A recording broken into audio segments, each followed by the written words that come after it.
Thanks to Gearbox Software for sponsoring this investigation into the galaxy of Homeworld. The next era of the Hiigaran Empire begins in Homeworld 3, the latest entry in this epic space opera.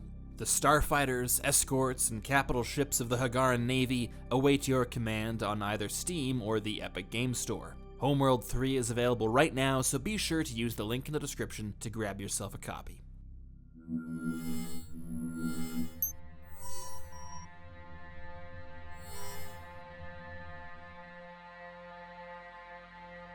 Hiigara.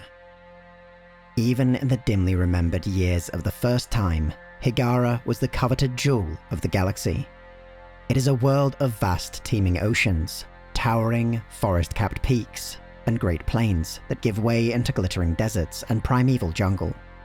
Few planets can match Hiigara's diversity and beauty, and fewer still have seen that beauty endure across millennia of industry and strife. In Hiigara's great cities, amidst towering skyscrapers, vibrant plazas, and marketplaces that chime and thrum well into the night, the history of this world is on display. None who call it home are beyond its legacy, or the deep sense of belonging that resonates through its bustling streets and majestic landscapes. But it is in the Great Museum of the Hiigaran people, located in the capital of Assam, Kithsid, that the intangible heritage of Hiigara is sculpted into form. Artifacts here tell the story of the first time, of the exiles, of the wars fought to retake their homeworld, and the sacrifices which have helped it endure. The Guide Stone is perhaps the most holy of these.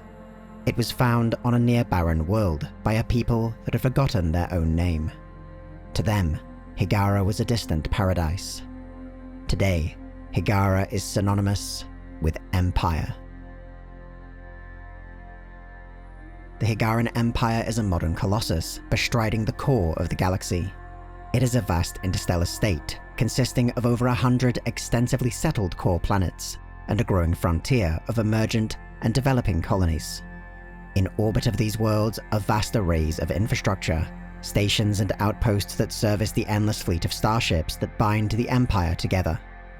Its cities are ordered and well maintained, with higher technologies ubiquitous at every level of their civil society. Hiigaran industry is advanced and capable. Megastructures are common, supplemented by automation and advanced cybernetics to produce goods on a massive scale. Robust trade lanes between their worlds facilitate the reliable exchange of goods, technology, and culture, protected by a sizable navy that has come to dominate the galaxy. And yet, the Hiigarans are also a deeply spiritual people. Beneath the modern, clean facade of their society lies a labyrinth of traditions and beliefs, stretching back thousands of generations. Their religious beliefs have become intertwined with their advancing technology, guiding a unique cultural evolution that prizes both mythic wisdom and innovative breakthroughs. Over the millennia of their history, they have known both profound peace and devastating loss that has evolved their collective identity and forced them to reconcile with their deeper nature. Today, the Hiigaran Empire is considered by many to be wiser and more discerning than its predecessors, with both spiritual depth and technological prowess. Hiigaran society is divided between numerous clans known as Kithid, a socio-cultural structure that blends the intimate aspects of familial relationships with the collective ambitions of private corporations. Individual kith vary significantly in size, ranging from only a few families to hundreds of millions of individuals. Their policies and governance are guided by the Kith Sar, or ruling family, to which the others must defer. The Kith Sar holds significant influences, setting the cultural, economic, or spiritual direction for their kith. The power of the Kith Sar is balanced by a secondary family, which acts as an intermediary when resolving internal disputes. In ancient times, the Kith Sar consisted of the most respected family, usually determined by age and lineage. Political power, wealth, or other forms of influence have become the deciding factors in the modern era. The hierarchy within a kith can be rigid or flexible, reflecting the values, traditions, and needs of its members. Each kithid has its own distinct subculture within the Hiigaran Empire, and while the largest feature a great diversity in their demographics, each has grown associated with specific talents, skills, and professions. The total number of Kith across the Hiigaran Empire fluctuates as new clans are formed and others subsumed. A Kithid can be established on any number of grounds, uniting common bloodlines, formalizing geopolitical alliances, or a mixture of these and other factors.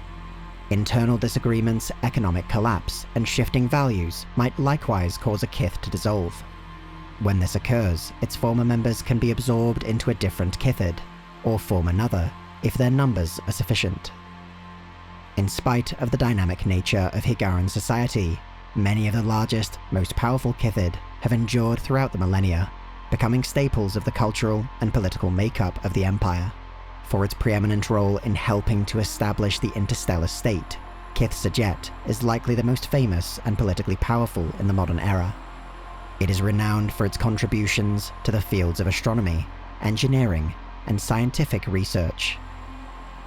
Among the other major Kithid, Kith Nabal is celebrated for its political and industrial acumen, largely responsible not only for the creation of the Empire itself, but the massive manufacturing complexes that have transformed it into a galactic power. The nomadic Kith Manan have retained their ancient proclivity for exploration and trade, and now serve as respected merchants, diplomats, and pilots. Kith Soban, by contrast, is dedicated to the art of war, and forms a disproportionate percentage of the Hiigaran military. Kith Somtor is perhaps the most unique within the great houses. Its prestige is not based on its sheer wealth or power, but honours won in battle against a particularly dire foe.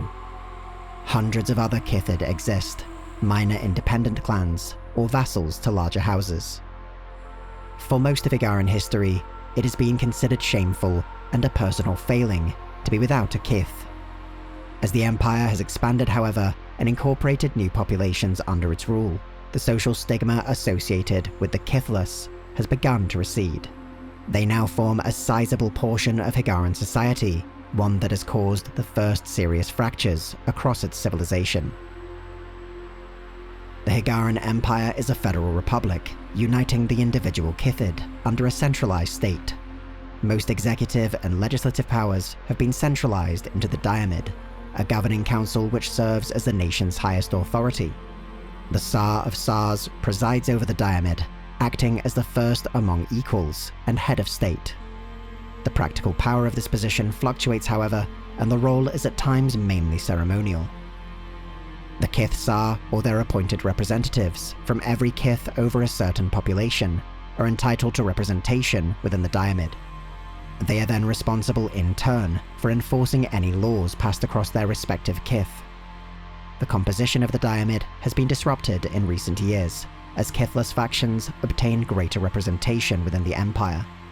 Rather than confronting the growing authority of the federal government, many Kith are relocating their headquarters and centers of power off Hiigara itself and onto other core worlds of the Empire, where they might operate with greater independence.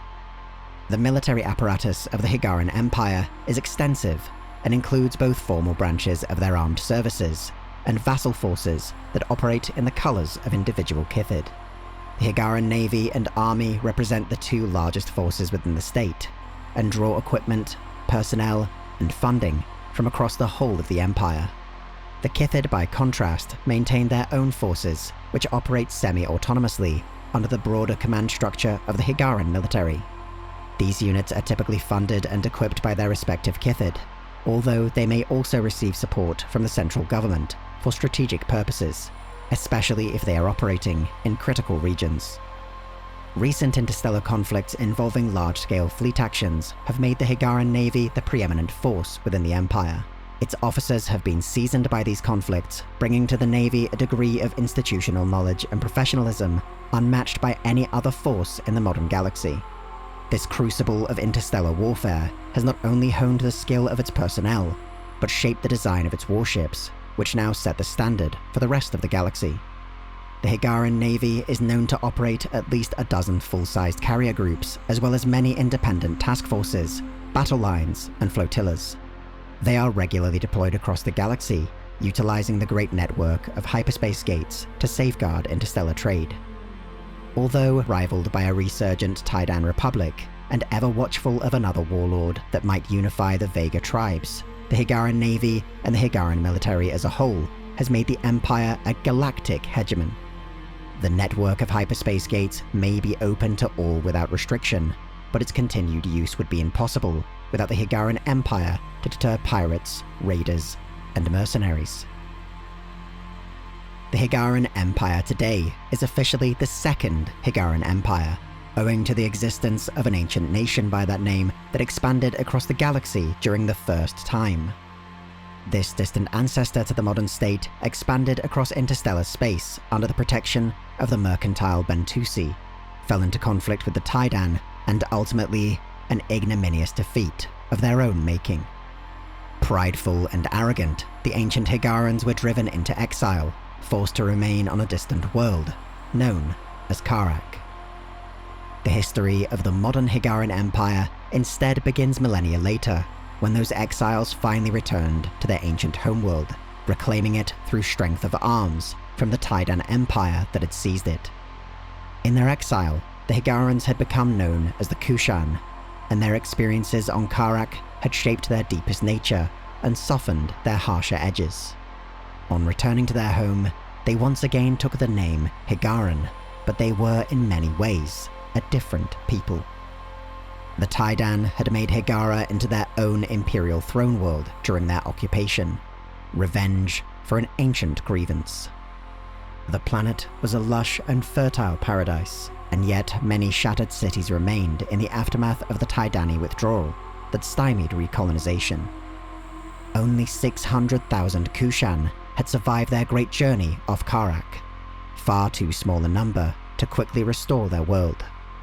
In exchange for their labor, the newly formed Hiigaran government granted citizenship to those Taidan that lacked the wealth or political connections to evacuate. As their world was restored, ancient libraries were unearthed dating back to the first Hiigaran Empire. Taidan archives and records had also been left behind, giving to the exiles the gift of their own history. Amongst the revelations was the discovery that the hyperspace core used to power the mothership that had brought them to Hiigara was in fact an ancient relic of the enormously powerful progenitors, and one of only 3 in the galaxy. Slowly but steadily, the Hiigaran Empire worked to restore its former colonies, expanding again across interstellar space. Worlds that had been suppressed under the Taidan became Hiigaran allies, vassals, or incorporated outright. As the Taidan Empire continued to disintegrate, the advantages of becoming a Hiigaran protectorate grew more pronounced. Hiigara was again a major power in the galaxy.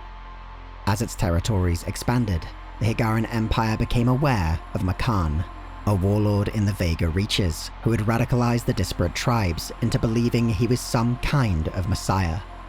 Obsessed with locating all 3 of the hyperspace cores, Makan's forces launched an invasion of the Empire, with fighting occurring in the orbit and on the surface of many of its worlds, including the capital of Hiigara itself.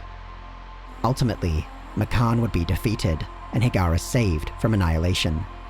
But that Vaga war again brought to prominence the figure of Karan Sajet, a former researcher who had been incorporated into the original Kushan mothership.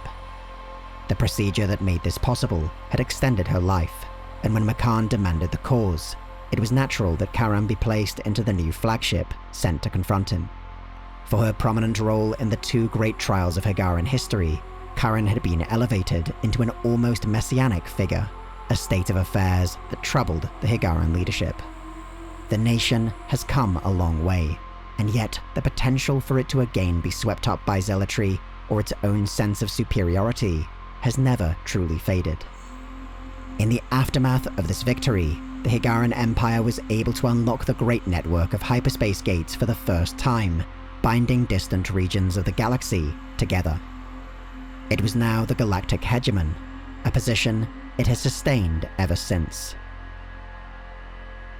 Hiigara is revered as the jewel of the galaxy, yet within the Empire, it is now only one jewel in a crown of hundreds.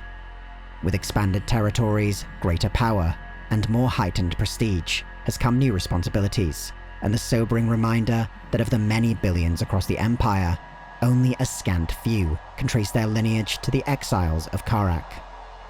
Hiigara has become as much an ideal as a place, a vision of what life in the galaxy can be, ambition and curiosity, tempered by history and wisdom.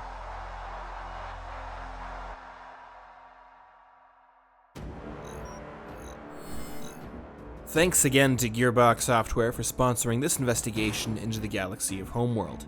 To get your copy of Homeworld 3 and lead the Hiigaran Empire into battle, use the Templin Institute's link in the description.